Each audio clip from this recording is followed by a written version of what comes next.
சந்திரகிரி போலாமா? ஆமா, நல்லா இருக்கும். சரி, பாட்டு போடலாமா? இந்த பாட்டு போதாது, இன்னும் கொஞ்சம் சத்தமா பாடலாமா?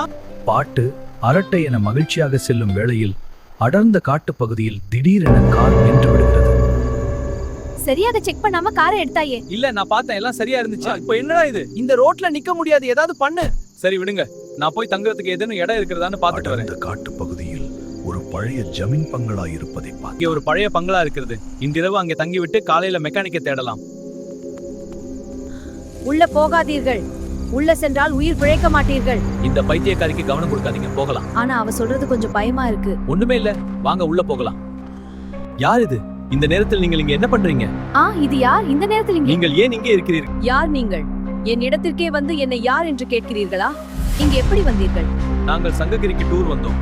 வழியில கார் ரிப்பேர் ஆயிடுச்சு. அதான் இன்னைக்கு மட்டும் இங்கே தங்கிக்கலாமா? உட்காருங்கள், இந்த பானத்தை குடியுங்கள். நன்றி.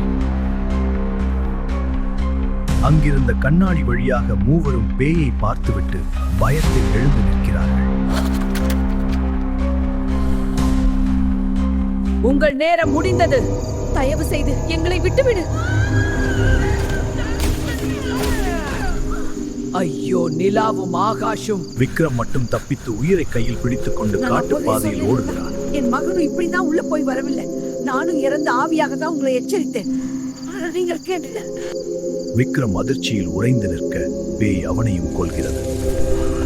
அடுத்த நாள் காலை 3 மண்டை ஓடுகள் புதியதாக வைக்கப்பட்டிருப்பதை மட்டும் காண முடிகிறது. அந்த பழைய பங்களாவை சுற்றி இப்போது முன்னெப்போதும் இல்லாத அளவில் நூற்றுக்கணக்கான மண்டை ஓடுகள் மலை போல குவிந்து கிடந்தன. ஒவ்வொன்றும் ஒரு கதையை சொல்லிக் கொண்டிருந்தன.